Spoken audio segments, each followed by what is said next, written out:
Christopher Reeve here with Josh Wilson from the IT Heavy Hitters Auckland Blue Team, just here to talk about his fight and the journey into the ring. Josh, I guess a few weeks done now, how does it feel looking back? It feels good. I'm very proud that I went into the ring, and my family is especially pretty proud. My dad won't stop showing photos of my fight. I was very happy with the training itself and happy to meet a whole bunch of good people along the way. What was your motivation for signing up for this fight? It was two things. I was going to go to Thailand to do some fight training, but this came up and I knew that I wouldn't get this opportunity to train with high-level fighters like Brad Rizal every day, so I jumped at that. And the second part was my friend passed away in 2017, and I wanted to honour that a little bit, and she was very close to me. She was my flatmate, so I was like, this would be a good chance to give her a shout out after the end of my boxing match. And did you do that? I definitely did that. I was a bit not quite there, but I'm sure I said it correctly. Excellent. And I guess from the first session till just before fight announcements, what was training like, and did it take long to get going? I considered myself fit before the training, and then when training started, I was like, man, I'm really not fit. But I think maybe around week 6, I felt a little bit more competent, and as soon as we started sparring, that was like another level, and the other team members just keep increasing their ability, and I just had to catch up. So that was overall a good result before we got into the fight. Tell me a little bit about sparring. What was it like at first? And again, did it take long to kind of settle into it?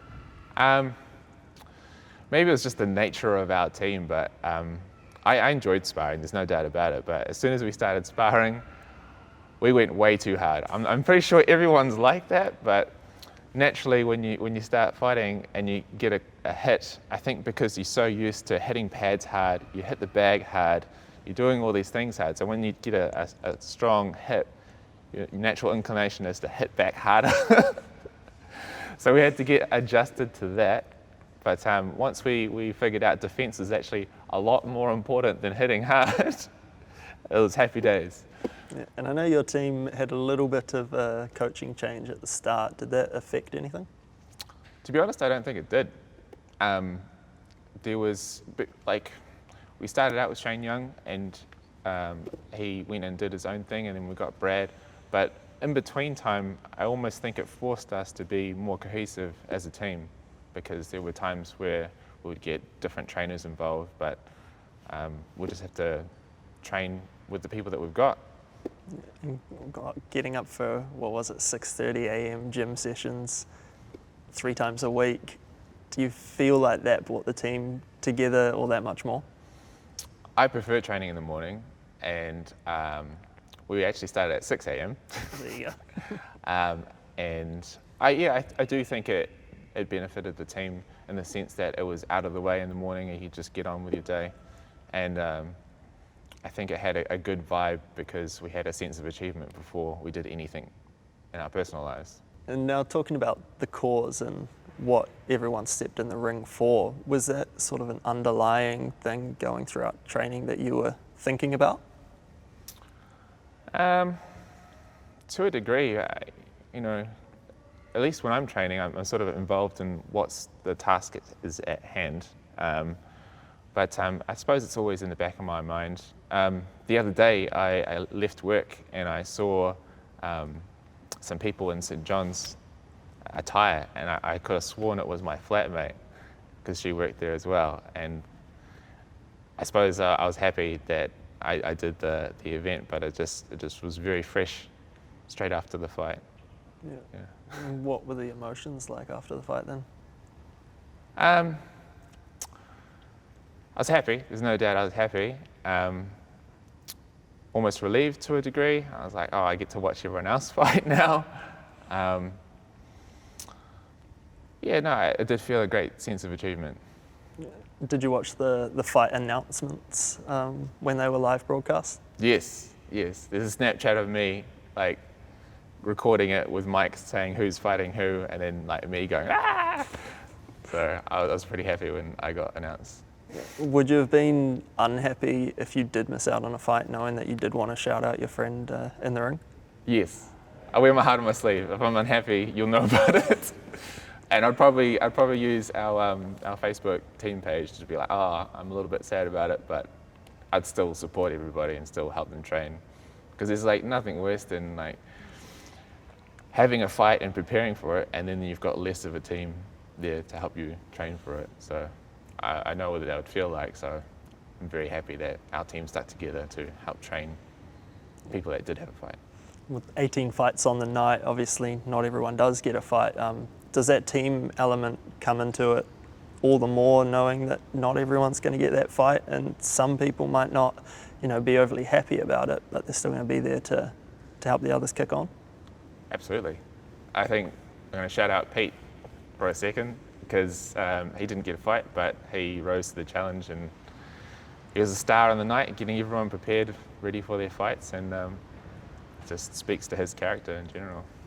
And to know the event this year raised 122k has to feel pretty good being a part of that. Yeah, it's an all-time record high, so can't ask for better than that. Training at City Kickboxing, there's some pretty high-level fighters there. Did you ever get to train alongside Alex Volkanovski and Israel Adesanya and the likes of those guys? Not specifically. I saw them train. I saw Alex training for his fight against Jose Aldo, and which he won. So that was pretty impressive. I don't think I saw Izzy there. He was preparing for his fight against Calvin, which he won, interim champ. But there's quite a lot of guys training there regularly, high-level guys. So you do get to witness quite a lot of good talent.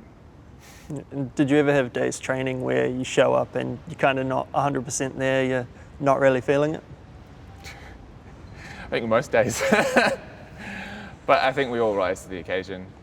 Once you see a few other people there, you're like, oh yeah, time to get to work. And did you know anything about the charity before you signed up for this? No, not even a little bit. Did you do any research after you signed up, I guess? Yeah. I looked at the website. I looked at some videos with Mike involved, and I was like, yep, this is definitely right up my alley. So why not jump into it? And would you have any advice for someone else who might not know a thing about the charity but wants to step in the ring? Like, why should they choose this one?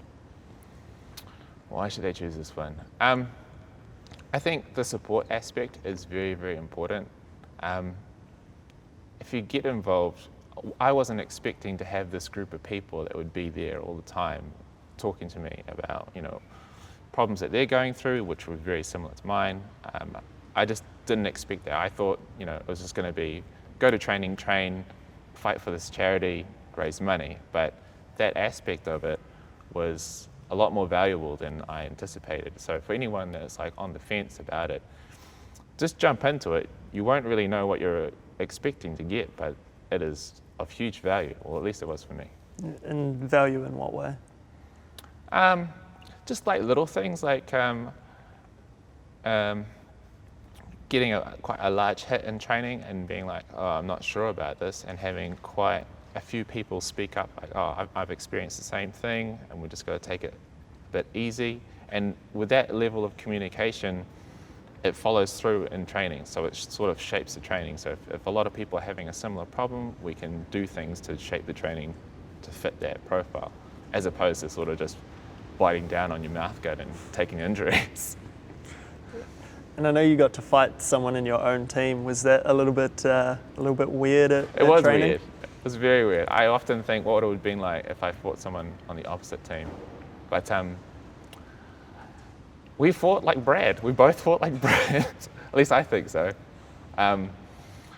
So I kind of, I would have liked to have fought someone from the opposite team, but I think it was a good fight in general. So I haven't watched the footage yet, but I think it was a decent fight. What do you remember of it? I remember my headgear being everywhere. I remember trying to drink water and it wasn't really working. I remember Mike Angrove in his loud voice. I couldn't hear my guy, Jake Bucket. I just couldn't hear him because Mike was so loud. Yeah, not much else. It was very quick. That's probably something I needed to think about probably a bit more comprehensively. You've only got 3 rounds in only 2 minutes, so you really got to work in those 3 rounds.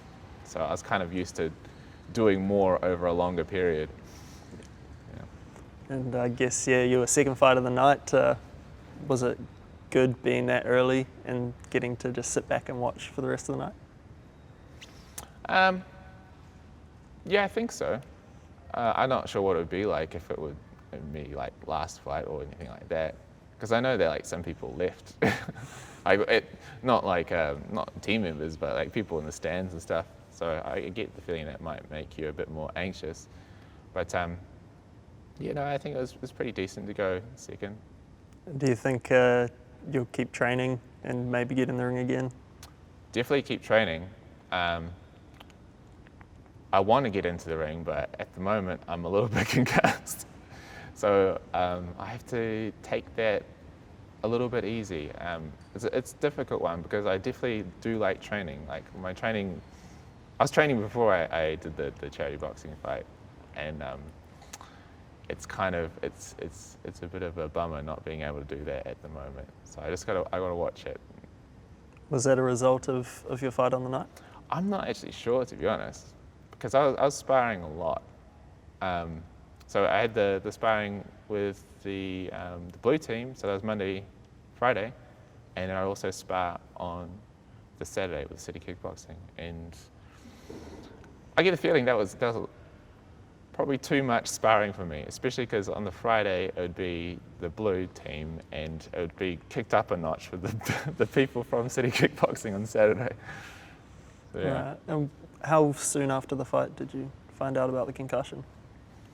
I had to suspect it because I jumped straight into a new job and I was finding it really hard. And I was like, this isn't normally my performance level. So I had a suspicion, and it was a Saturday, and I was like, all right, Saturday's sparring day, on my way to sparring. And I just thought, well, I just better double check this before I go to sparring. So I went to a doctor and said, all my problems, all my symptoms. And he goes, yep, that's a concussion. Has it been rough not being able to get back into training so soon? Yes. I mean, I was training 5 to 6 times a week, down to you can't do anything strenuous. So it's a big change for me. But you just have to manage it. It's one of those things that you really don't want to jump into straight after. Otherwise, there's a chance. Even with like mental activity, you don't want to stress out your mind too much because it's trying to heal. Obviously, that's a part of the fight game. Is it something that came into your mind signing up for this, knowing that you would get a fight, or? Not even a little bit. I was so pumped for it, and I almost naively thought, that won't happen to me. So would you have a message for people who are coming into this kind of a little bit worried that they could get concussed, or, it's boxing, everyone's going to get hit at some point? I would say, yes, it's a risk, but have faith in the training. Like, I did have faith in training, and Brad taught us very, very well. I almost feel to a degree if I boxed the way that I was sparring normally, then everything would have been fine. I get the feeling that I had a few mishaps, especially with the headgear, that threw my normal style and sort of compromised how I would act normally. So everyone that boxed on the blue team, our boxing style was useful for not taking too much damage. So I get the feeling that if anyone was on the fence about jumping on board, watch the fights, because I'm sure you have a bit more faith when you watch the fights that they're doing a decent job of protecting themselves.